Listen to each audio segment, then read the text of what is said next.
So good afternoon, everyone. Thanks for tuning in to our weekly Wednesday creativity workshops that we host every Wednesday from 12 p.m. to 1 p.m. Pacific time. My name is Clara Galan, and I lead our Adobe Education community programs. I'm here at Adobe in San Francisco.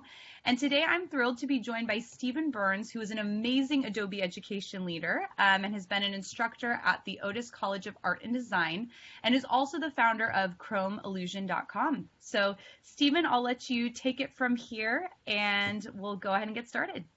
Okay. Oh, great. So then I'm going to assume everybody can see my screen on my computer. So I think that's a yes from Clara. So I think, so if you go ahead and go to the top of share screen. Start sharing now. All right. So I'm going to share my screen number 2, I think. And let me know if you actually start sharing. Add Blue Jeans extension. I guess I need to do that. I assume it's installing now. Installed. All right. So then we'll go back and share that screen. Excellent. Perfect. Looks excellent. Very good. All right. Always scares me when I have to load things in during a broadcast. Right. We started. Hello, everybody, and thank you so much, Clara. Thank you so much, Adobe. This is a great honor, and I was one of Adobe's presenters on the Twitch channel, Adobe Twitch, and it's kind of great to be back again as part of the AEL team. I am an AEL. I'm an instructor. I'm also a digital artist. My background includes photography and digital painting and 3D. And I'm going to share. I figured I'll start the broadcast off by sharing a little bit about who I am and what I do, and then quickly jump into this concept of integration between Dimension and the Photoshop. So I'm on my Behance page, which is behance.net/Stephen Burns, and that's a PH for Stephen Burns. And I'm going to share with you a little bit of what I do. I'll start with some photography so that you guys get familiar as to who I am as an artist. So I'm going to click on this and again kind of go right through here. Now, this is works that I did in Death Valley. I lead workshops all across the country, and this was part of my Death Valley workshop, where I get to take students out and educate them on how to improve their composition, their eye, and their vision in an environment that takes them out from their home and put them into a place that inspires them. In this particular case, Death Valley, and also in this particular image that you're looking at here is my Central Coast workshop. Okay, so the whole concept is learning to see simplicity when I take people out into the field. All right, so then let's go back here. I'm going to share a little bit of some of the digital painting that I do, used with a single brush in Adobe Photoshop. These are all drawn from scratch. These are not from photographs, in case somebody was assuming. And I'm going to keep my eye on the chat box here. I'm used to working on Twitch. So any questions you guys may have, go ahead and thank you very much. Clara says beautiful, and user says awesome, and wow from Clara. Thank you so much. User says you share the name with a popular and one of the best guitarists in the world. Did you know? Oh, of course. I mean, everybody knows. Right. So some of the digital paintings. These are kind of fun to do. It takes me away from just doing photography and or 3D. Illustration. Now, this particular shot, there was a, let's kind of go to the beginning here. This is some of my earlier books. So I've written books. I'm proposing book number 9. I'm going to share with you book number 8 in just one moment. But this was actually done in the Photoshop 3D book that was written. Actually, the authors were Zorana G. And I can't remember who the other author was, but I'll find out. It's on my website. I think the other author was, oh my gosh, I forget the name, but I'll rectify that in just a moment. But this is 3D integration into Photoshop. Got a kind of another example of 3D integration. This was done for a DVD that you can see that you can get on Photoshop Cafe. They were my publishers of my DVDs. Another example. This is something I did on Adobe Twitch, right? In integrating 3D and 2D and digital painting all together.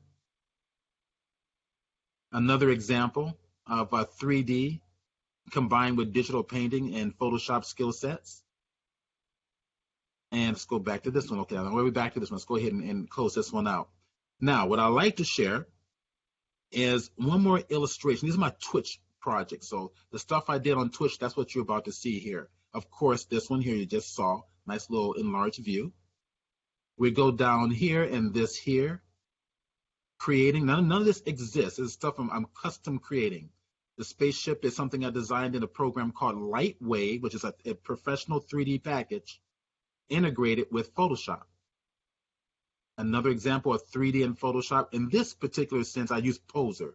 So I want in some of my earlier 3D books, I wanted to show how you can integrate third-party objects, 3D objects, into the Photoshop platform. So how do you do digital painting? Suzanne says. You're using a brush, and then you have a reference, like an image that's on another monitor to the side of you, and you use a single brush basically to sketch it out, and then use your painting tools in Photoshop to paint in your textures and your color. This is a custom created architecture into a custom created background and foreground scene. Here's another example of 3D integrated in Photoshop. This was done for the Twitch channel. And of course, that one there, also done for the Twitch channel. Now, I don't, if anybody's here in San Diego or anybody online lives in San Diego, then I'm going to be at the Dark Roomers group in Balboa Park doing a presentation tonight. Now, let me share with you the 3D stuff. Now, this is what you're going to get to see today. This is my latest book, 3D Photoshop for Creative Professionals. Everything you see here was all custom created in Photoshop. All of this was done in Photoshop because this was pre-Dimension. Dimension didn't exist or was not utilized as a platform at this time. So all of this here was done in Photoshop. The 3D objects were modeled, textured, and rendered and lit in Photoshop. All right, Suzanne says, how you do that? And welcome, Suzanne. Here is the Wacom Tablet, which we're going to pass that one. Let's go over here to the gauge here. That was all custom created in Photoshop in 3D Photoshop. No third-party platform was used. The watch, no third-party platform was used for this. This is all done in Photoshop 3D. So is the book available in Germany? Okay, the 3D Photoshop for Creative Professionals, which is this one right here, you can get on Amazon. So yes, it is available in Germany. You can get it at Bookstore, Barnes & Noble, some of your local bookstores, but it's probably easiest and best and probably the least expensive is to go online to Amazon. All right, we're going to get to see this watch today. That was all custom created inside of Photoshop. This was in Photoshop. Someone mentioned that there was a reverb sound, and then it may be your bandwidth, so just be patient. It'll probably clear up. All right, there we are. Now this little object is a wine opener. I own this, so it was sitting in my drawer. So I figured, I can model that in Photoshop 3D. So I did include it in the book, and it came out very, very well. Here's a little bit of text being applied to the 3D environment in Photoshop. And more things we can do in Photoshop 3D, all custom created in Photoshop 3D. These little binoculars. It was modeled, textured, rendered, and lit in Photoshop. We're going to get to see this wine in the wine glass today as well. Okay, that was all done in Photoshop. Sword in the rock type of a concept, all done in Photoshop. The same for this here. This is a combination of Photoshop and third-party modeling. So the starships was created in Lightwave. Everything else was created in Photoshop 3D. The architecture, the buildings, the roads, everything. And of course, we've seen this already. Okay, so just a little bit of little teaser here. Oh, I think we already saw those. Sorry about that. All right, so I tell you what, if you want to know, get to know more about me, go to my website, criminallusion.com. I don't want to waste any more time on sharing what I do artistically. I want to share. I want to just get right into today's presentation. Okay, so how about if we start over here in Photoshop, and we'll take a look at this one. Now, I have several objects. I'm going to go actually open up one more file. I'm going to hit my Command-Shift-O, and this is going to allow me to access my files. I'm going to go over here to the wine glass, and I have the wine and glass here, and I think I have one more. I want to just double check my AEL. There it is, already done. It's reduced. So I'm going to double click it and open this up. I'm using a Wacom tablet. I use the Wacom tablet for everything. Okay, I'm one of Wacom. I was one of Wacom's tablets or Wacom's company lead pro artists. I was the guy that they sent into companies like Disney and DreamWorks to kind of share with them how to better improve their workflow utilizing the Wacom product. I'm gonna hit the F key to go to full screen here, and there is a 3D scene. Okay, if you look over to the right, we're normally used to working in layers. But if you look in the bottom right-hand corner of this particular layer, you will see a cube, a 3D cube symbol. That denotes that you are now working in a 3D scene. When you set this up, the way that I prefer to teach my students is that your layers and your paths and channels in 3D tab is all in the top, all locked together here in the top panel. And then the properties will sit down here right below it, and it's for a reason. Because once you create a 3D object, and we're going to actually do a whole presentation on custom creating 3D objects later on this month in Photoshop. Once you have your 3D object, you're going to be primarily working with the 3D tab. The 3D tab is going to show you everything there is about your 3D scene. Okay, so you'll get to see your camera. All right, so in order to navigate this, you have to have your move tool selected. You hit the V key on your keyboard, that activates your move tool. Once the move tool is targeted, all your navigational tools are right here at the very top, so on the right hand side of your text. So my rotate on the Z axis, the pan tool, the slide tool for moving your object in and out. So I'm targeting the camera, target the rotation, and I can rotate stuff around here. So I forgot that I had a layer on up here. I'm going to turn that off. There we go. So that's the actual 3D scene that we're moving around. Okay.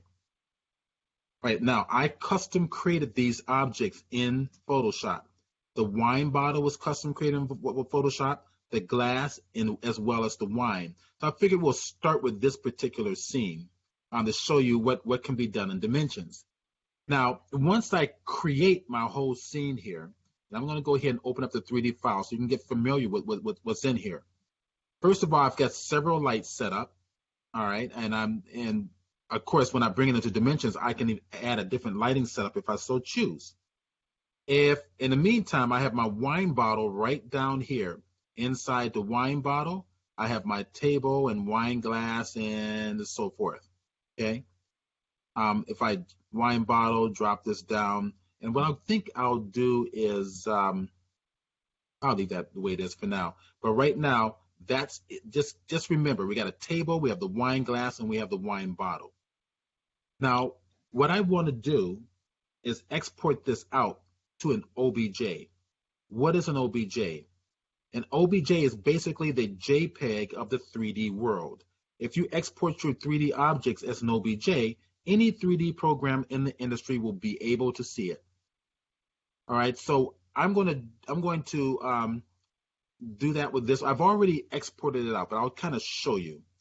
If you go to your drop menu on the right-hand side of your 3D panel, drop it down, and at the bottom you have Export 3D Layer. Target it. Now you're going to have several options. Collada is going to be your default. Now, Collada was supposed to be the new default or de facto format for the 3D industry, but it never really caught on because every single program has its own particular workflow, and aspects as to how they're going to export out that collada. So there was a lot of conflicts.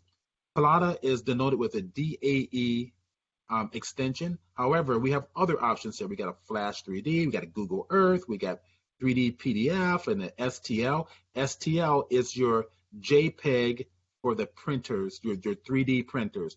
That is what your 3D printers need to print out your 3D file. U3D and so forth, and also your VRML. We want what's called Wavefront OBJ.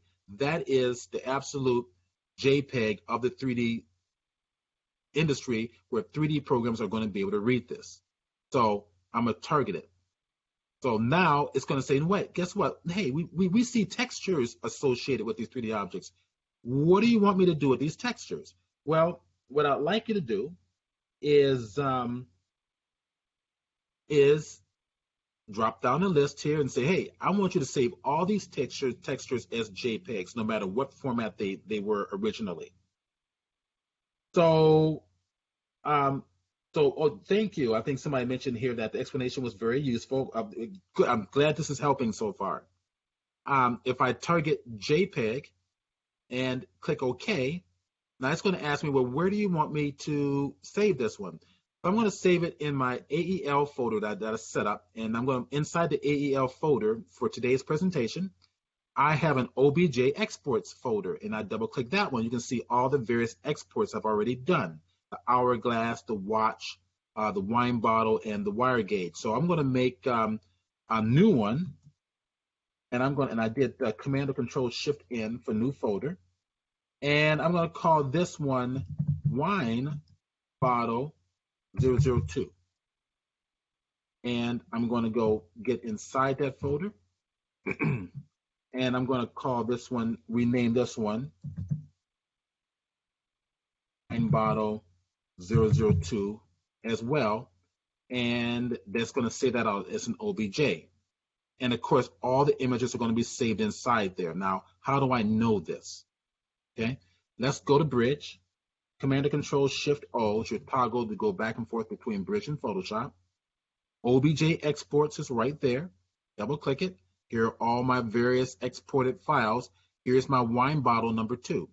Double click it, and there, look what we get. All our textures that were all associated with this image has been exported out, in addition to your wine bottle OBJ, right? Remember, OBJ is a JPEG of the 3D industry. Any 3D program can actually read this. And then in addition, we have what's called the same name, wine bottle 002.mtl. What does that mean? That's material locator file. So when you export a 3D file in OBJ, it doesn't automatically attach or embed the materials or images in with the file. Those have to be separate. So this sidecar document, which works like the sidecar files in Adobe Camera Raw, this sidecar document tells the textures where to put them on the objects, which objects to go on, and how to put them on there. All right, so there it is. Now let's go to dimensions. Once this is exported out, it's in a format that Dimension can read. So let's go get Dimension, and I've got a fresh screen here. Now I could easily drag and drop the file directly into Dimension. Now the workflow that Adobe wants you to use is File Menu, Import a 3D model, Control I, right?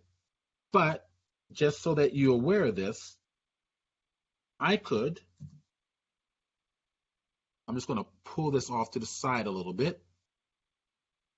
Go get the OBJ, and you can also do this from Windows Explorer or Finder on your Mac.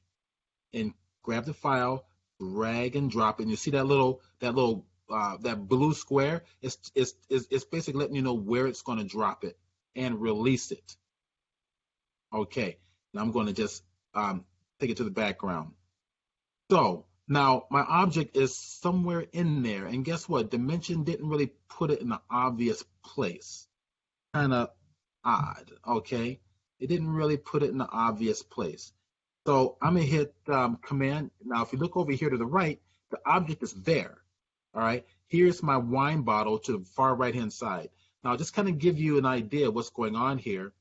Let me go to what you're going to see default. You're not going to see libraries. What you're going to see is starter assets. And by default, this you're going to see the custom 3D objects.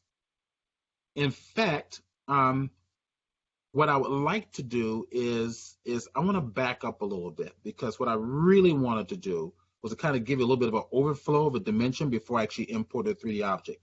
So I'm going to back up a little bit and from what I was doing, just so I can clean it up and simplify it just a little bit. So what I'm going to do is I'm going to do a new file. I'm going to forget about the one, don't save that one, and just go fresh. When you get in the dimension, and I'm going to come back to this in just a moment, but when you get in the dimension, this is what you're going to see by default. On your left-hand side of your navigational tools, here is your rotation tool, your pan tool. I'm going to show you how all these works in just a little bit. At the top of your menus, just like in Photoshop, over to the right-hand side are going to be your preference or properties panels. That's going to allow you to add certain functionalities in the 3D program to manipulate your 3D object.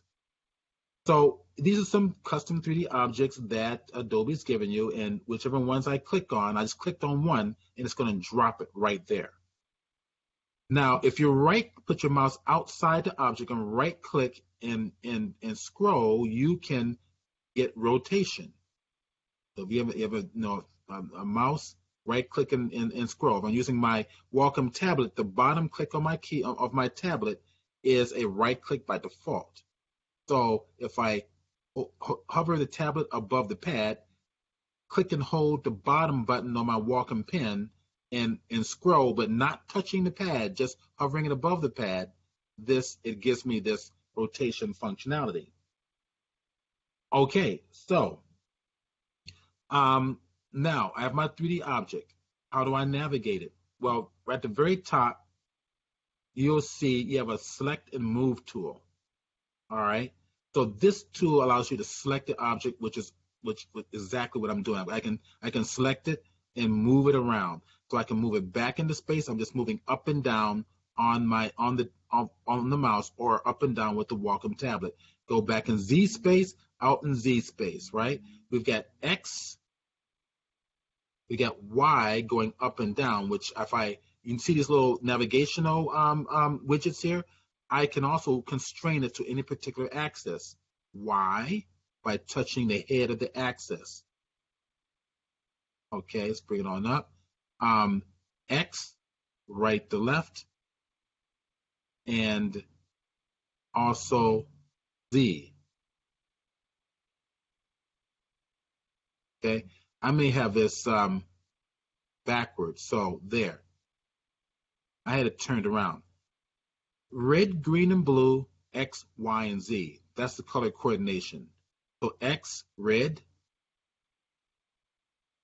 green, Y, Z, blue, in and out. Okay. All right, now, if I wanted to move, I have a document window here. If I want to move the document window around, space bar, move it around, okay? So I don't want to get real heavily into every aspect you need to know about dimensions. I want to talk about workflow and integration today, and we'll save that for another video.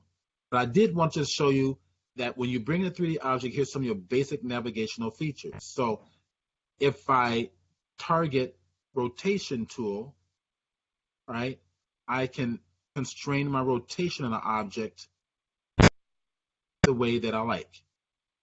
And Stephen, we have a quick question from Suzanne. Can you delete the shadow? All right, so the shadow, can I delete the shadow? The shadow's on the ground plane. That's a good question. I don't know the answer to that. Let's go find out. Let's go over to the Environment tab, and we have a background, and we have intensity of your light source, right? That's what's causing the shadow. The sunlight ground plane. Let's turn the ground plane off. There it is, right there. bottom right-hand corner, right below sunlight, it says ground plane. And you can take away the shadow that way. The shadow is going to help in your lighting, but if it's one of those things that bug you, there you go. All right, let's see, check any other questions there. Okay, no questions. Everybody's just kind of watching. So we have our navigational tools. I can hit my rotation, and that's going to rotate my camera. Now look what's happening here. I have options for environment, camera, and the actual object. So these tools here is navigating your camera. So if camera is chosen, then what's going to happen? I'm going to go ahead and just select it right up here at the top, so it makes more sense. It's moving as if you're looking through the camera, and the camera is moving around the object. If I go to the rotation capability, you're in the camera and you're moving and dollying, rotating around your 3D object. Okay, so the cup is I'm going to target the cup. So I'm going to go up right up here to my object select tool, target the cup, and if you come over to the right hand side, it's showing you your 3D object as well as your textures right below it, the cup and the lid. All right. If I want that cup to be on the 000 axis in the center, then I will target the coffee cup. I will come down here to the position, and what I'll do is I will hit 0 for X, 0 for Y, and 0 for Z. Rotation, here I've got 6 degrees. We're going to go to 0, 0, and 0, and it resets it.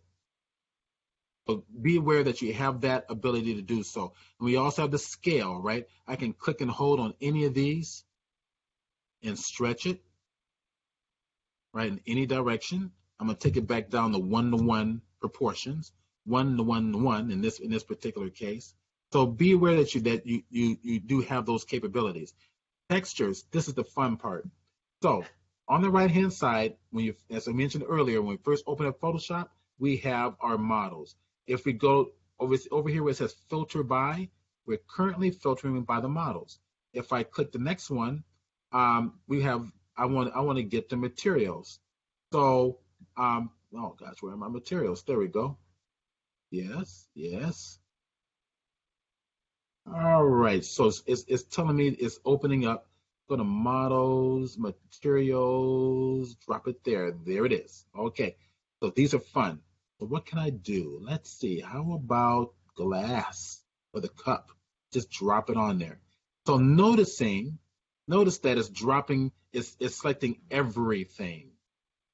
What if I don't want to select everything? Say I want the bottom to have one texture, the top one to have another. Notice that your textures are also separated over here on the right-hand side. So say I want some glass for let's change it up. How about some brass for the cup? I'm going to drag it, and if you notice how it highlights, so that's that cup highlight, or I can drag it over here to the right and select whichever one that I want. So I say the cup, okay, and there it is. And if I want aluminum for the lid, I can go touch the lid. The lid will actually put a little highlight around it, or I can come right over here to the menu, list view, and drop it onto the lid. Isn't that cool?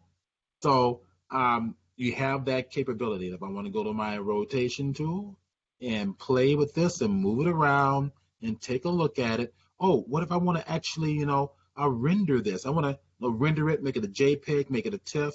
I like what it is here. I tell you what, before we even render it, let's put in some lights. Let's play around with the capability of lights. And if you come right over here, we had what?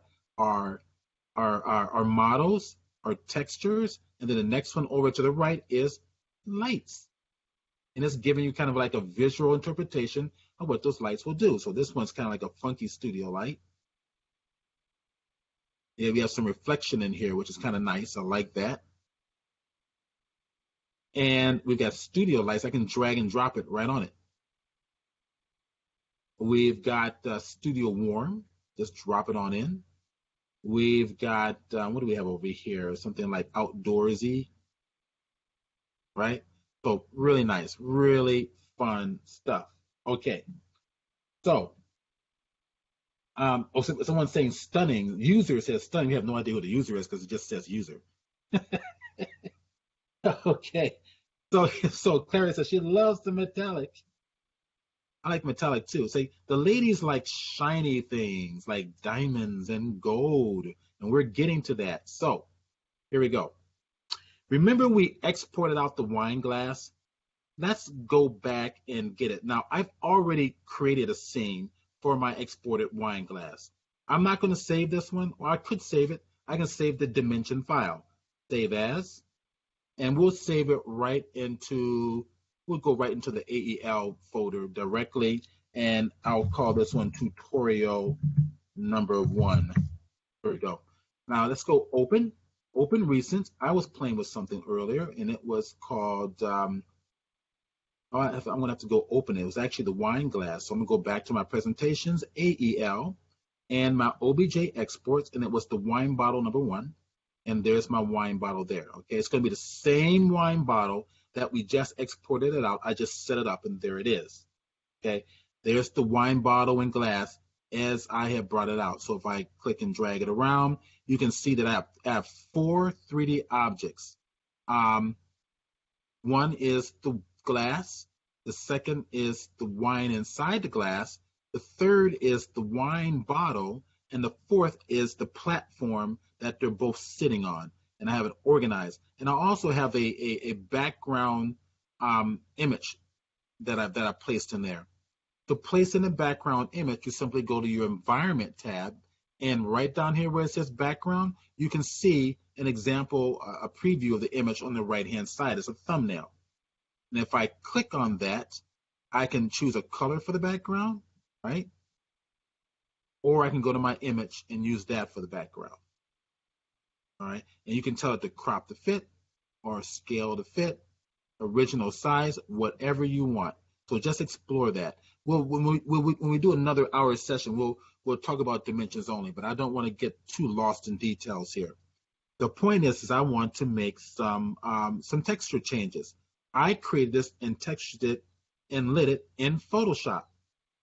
All right, maybe I have a scene here that's going to match my lighting more naturally. All right, so how about this? If I come over to the right-hand side and I'm looking at this one, like the Studio Warm key I think might be best for this. Click and hold and drag it. I'm seeing the responses. Look at that. Isn't that cool? I'm seeing the responses kind of like, oh my gosh, I didn't know it can do that. It can do that.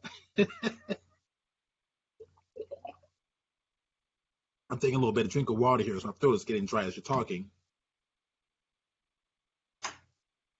Okay, that's a problem with public speaking. Your greatest enemy is dehydration, because you dehydrate greatly speaking. All right, now, yes, it does. See, Clara agrees with me. She knows. So, all right, there's my light source. Okay, let's go and see what we can do. If we come right over here down at the bottom, now that my light source I've dragged in there, you see the ability to manipulate that light source. I have a background in the properties, but I also have an image for that light source. That image is based on the image that we just saw right over here. How do we change out the image? If I click on the thumbnail on the right-hand side, you see what the image is. Now, let me go to Bridge real quick, because I actually imported some images in from somewhere else. I'm going to show you from where.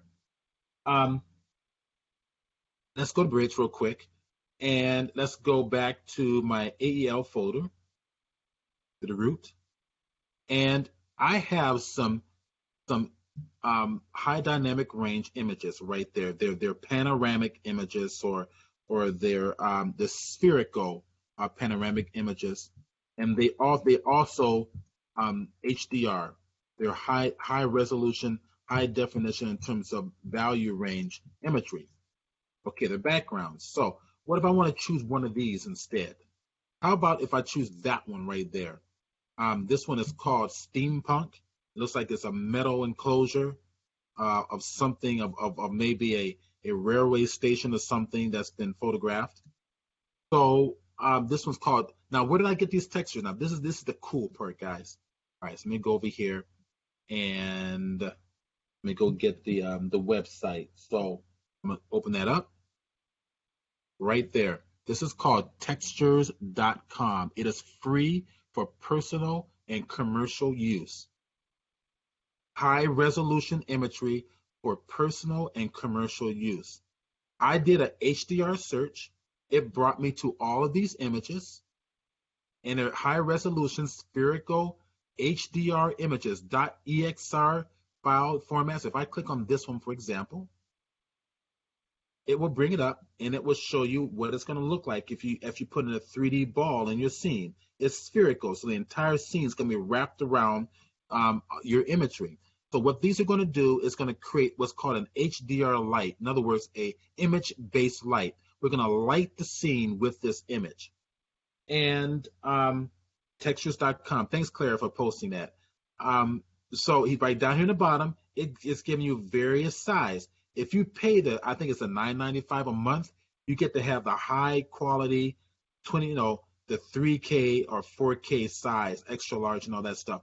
But for free, you get the smaller versions. And they're usually like 1024 or 2048. Those are free depending on the image. And if you click on this, you can download it. So I tell you what, I've already downloaded one of these, so I'm going to not download that. Okay, and then you can use it. Now notice it gives you two formats, the JPEG and the EXR file. That is your luminance file for lighting your scene. It gets very, very interesting, this stuff. So let's go back and go get Dimension. Let's go change this file out. So select the file, go to my AEL presentation files. It's looking for a .ibl, but I wanted to search all my file formats. I can go to the .exr. Remember that? Okay. I can double click on, there it is. Here are my EXR files, my luminance files. Or I can just tell it to view my JPEGs, bottom right-hand corner. Drop down a list and tell it what to view. And here are my various file formats. In fact, I come right over here and tell it to give me a real large view. That makes it easier for you guys to see too. Okay, you can see all the files. I only have a few in there. Why don't we go with this one? This is the one I think we chose to go with, to begin with, and click open and watch the image. Boom, see? It's using this image to light this scene.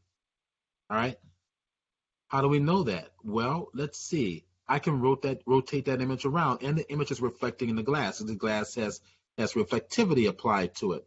So if I go over here to rotation tool, see, the image is rotated. You look at the scene, and the bottom is all being lit differently. I can go to the intensity and say intensify the light, or take the light away. Make it strong, or take it away. If I go stronger, okay, you can see. So what's happening here with an image-based light is the image that we chose is wrapping it virtually around your entire 3D scene and using the lighting from that image to light the 3D scene in a 360-degree format. That makes sense. So the reflection in the glass is very cool. So that's how you're able to see it. The glass can see that reflection. All right, so now once we have this, well, what do we do with this? We have another option here. We can add some sunlight to it. Right down here in the bottom is my sunlight tab. I'm going to click it. Oh, we got sunlight. Well, let's see. Sunlight is there. Another panel opens up beneath it, and we can change its color. We can change its intensity. Right? We can rotate the sun. This is why you want shadows in here, to see what direction you're rotating, the sun's pointing in. Maybe I want the sun coming from behind, like what we have in the back, like this. right, to match our background scene. So I go back to my camera, and if I rotate this down a little bit, and we can kind of match, make it feel like, get that feeling like, okay, sitting on the table right in front of the beach, right? And next, we want to render this. Let's see what it looks like if we render it, okay? Right over here on the left-hand side, all of these options with the objects, okay, with the objects and the materials and the lights, right? If you go to the very top, all of that's inside the design tab. Instead, if I click on the render tab, okay, now we're ready to render. I need to tell it where I want to put the render. So I'm going to click it over where it says export location. All right, and I'm going to go to my AEL folder, my D drive, and I put it under my presentation files, AEL, and I want to go into my OBJ exports, and I'm going to go to the wine bottle number 2, and I'm going to make a new folder in there and call it exports or renders. We'll call it renders. Click it. Just a way of keeping organized. Select the folder.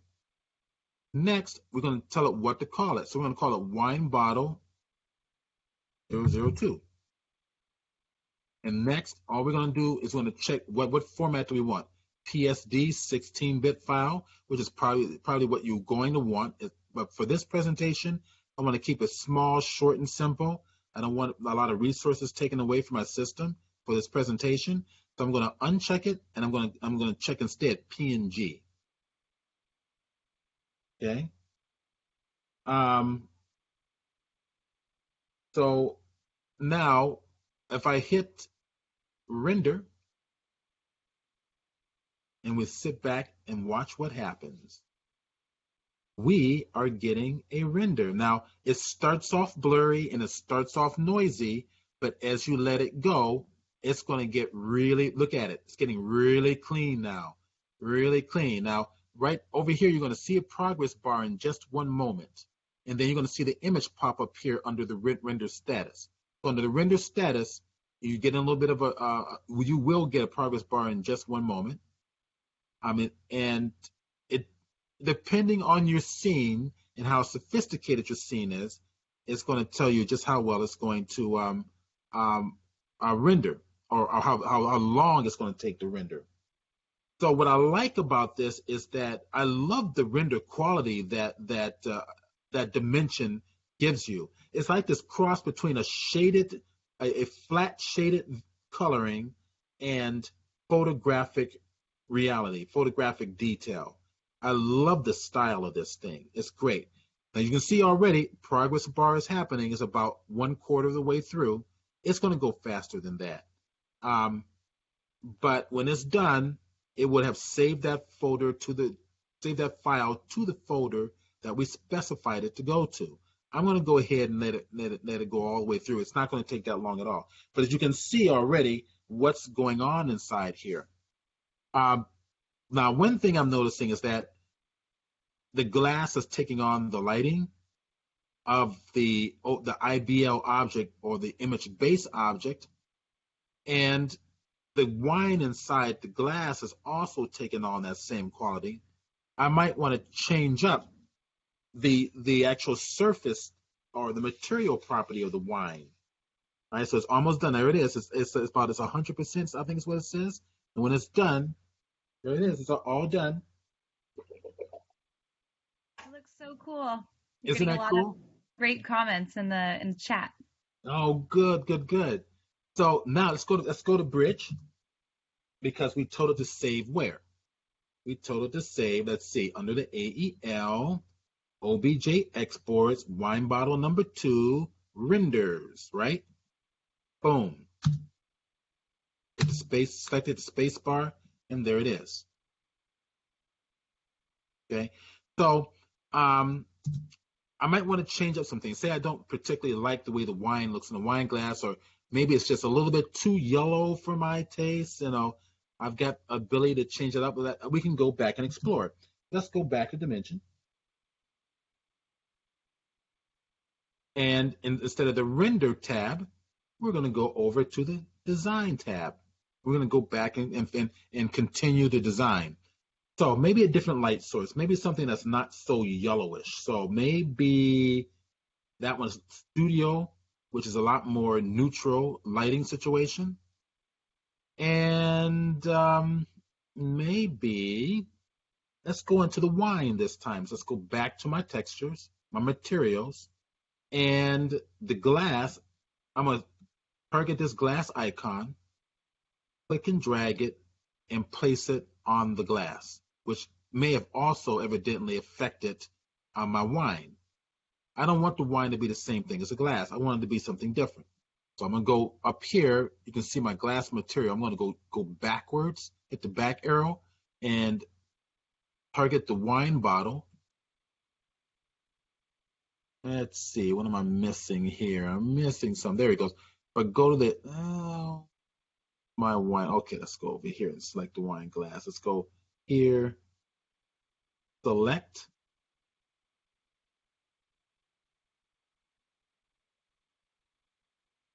Go. I'm going to have to, I guess, select it. Thank you. Right, I had a little problem selecting it. I'm going to try to move this around a little bit. Just bring it in a little bit closer. Okay, so materials, that's what I want to find. That's what I need next. That's what I got to find out. So in my scene, drop it down, properties,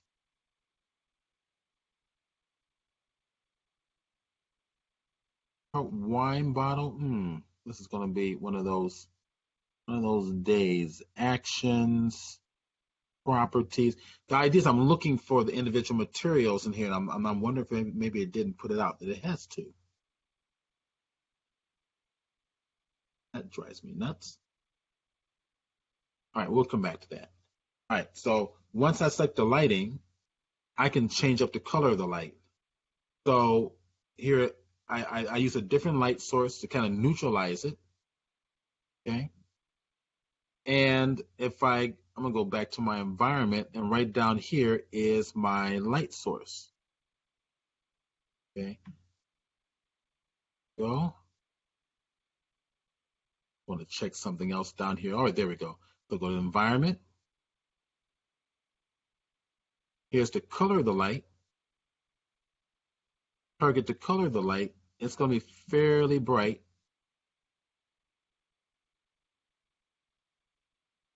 And then what we'll do is,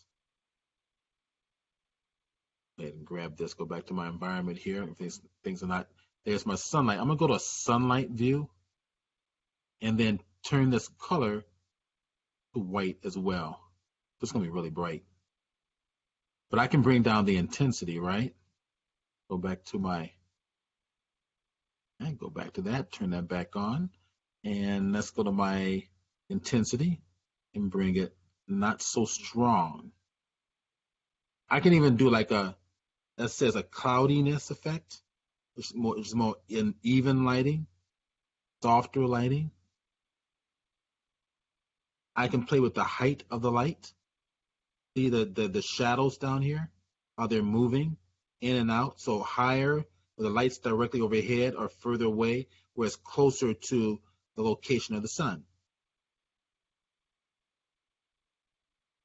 All right, so let's do before I do a quick render, I've got a backdrop here. You can see if I turn that off and on, there's my backdrop. My intensity of the light may be a little too strong, so pull it back a little bit like that, so we get a little more detail.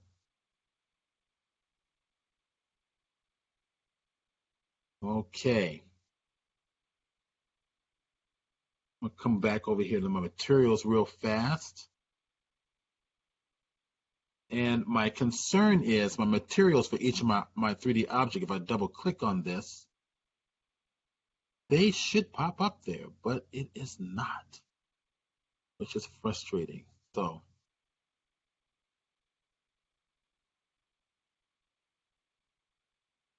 go to my properties, bring them on back. All right, let's go ahead and do a render. Go to my render tab, give it another name. So instead of number 2, go back and give it a 3 and render it. Okay. So I don't want to render this all day. I think we have like a few minutes left, and I just want to just share with you real quick what I did with the watch. See, now we're getting much more neutral look here. And you need to wait a little while to render, which I'm not going to, but I think you guys are getting the point. It's starting to look more like whiskey than wine, but we'll work that out. I'm going to go here and open, let's see, I should have opened recent. I'm going to go click open. I have another one that I've already created. So OBJ exports, and I have a watch. Open that up. Don't save the other one.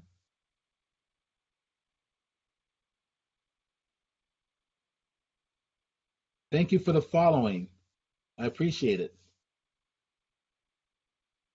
All right. So Stephen, I went ahead and shared your website, the latest book that you were sharing, and then your edX profile. So make sure to check those out. Thank you. So there's the watch. It's different from what you saw in Photoshop, right? Because I played around with this earlier. So I basically came around here and came over here to my textures and thought, let's do something different. Now I can continue to play around with it. Like for the watch band, we have, looks like the weave. If I drop that right on here, so drop it right on the watch itself, it will isolate that for the band. But this band also has a bevel view. Let me get you get in close. It has a bevel view and an inflation view. The inflation is the front face. So this is how it was created in Photoshop. At the end of the month, when I do a presentation on custom creating 3D objects in Photoshop, this is going to make more sense. But I basically I extruded this shape. And this shape includes a bevel and a front face. So I want to take the same material and click and hold and drag it right onto there. Or I can do this. Over in the right-hand side, I have an eyedropper tool. Click it. If I click and hold, you see options. It's a sampler tool. If I come over here and sample this object, right, and then hold the option key and sample this one, it'll paste it there. And then sample this other one, it'll paste that there. So it's a nice little way of copying and pasting your textures on over. Okay, so I'm just go ahead and Command 0, let's hit the full view, or Command plus or Command minus to bring it back and forth. So what if I want to change, like you can see the face of the watch. You have it's in glass view. Maybe I want to change this to copper right there. Drop it, change it to copper. And I think Clara likes gold, right? Probably gold. We'll just drop that right there. It might be gold already. It was already gold. All right, goes there. I've got, look at this. I'll tell you what if I did, how about brushed steel? Let's try, yeah, right there, brushed steel. Put that right over there. Boom, well, that's nice. And let's put the brushed steel also for the winder right there. There it is. Nice. All right, so I'm going to just Command 0, bring it back, go to my rotation tool, something like that. You can see the reflections in there.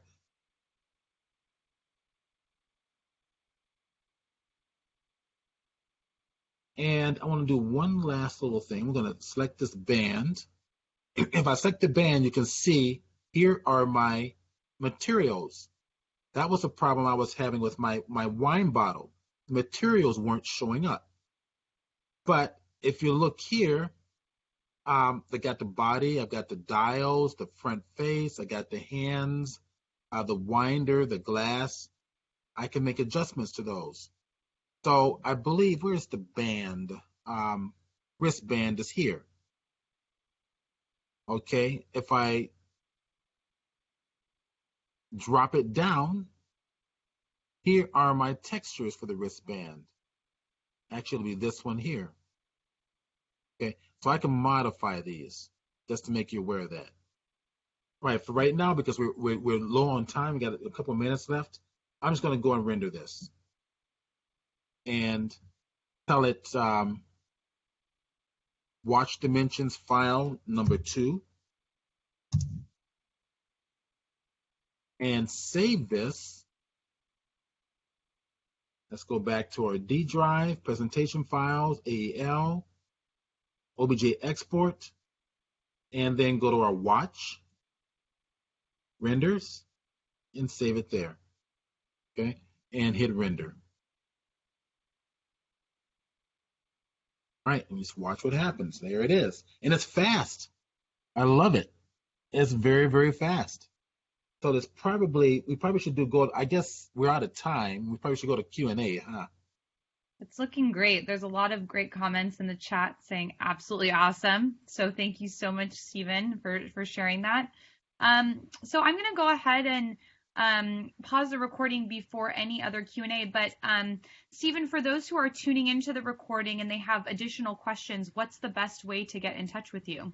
Oh, you're more than welcome to either probably use my email will be the best. Do you have that handy, or should I type it in the chat box? Yeah, if you could just type it in the chat box and then just say it aloud too if any watching the recording have issues. It's steve@chromeillusion.com, and that's Chromeillusion spelled CHROMEALLUSION.com, and I'm going to just put it into the chat box right now. There it is. Great. That's probably be the best. Or friend me on Facebook, or message me on Facebook as well. Great. Well, thank you again so much, Stephen, and I'm looking forward to the second chapter of this live stream too later this month. Yes.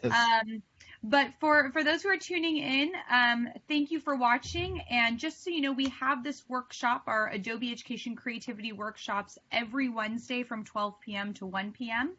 If you go to bit.ly/createedu workshops, you can find a schedule of all of the upcoming workshops, how to join, and then access all of the recordings and presentations as well. So we look forward to seeing you in the next recording. Thank you.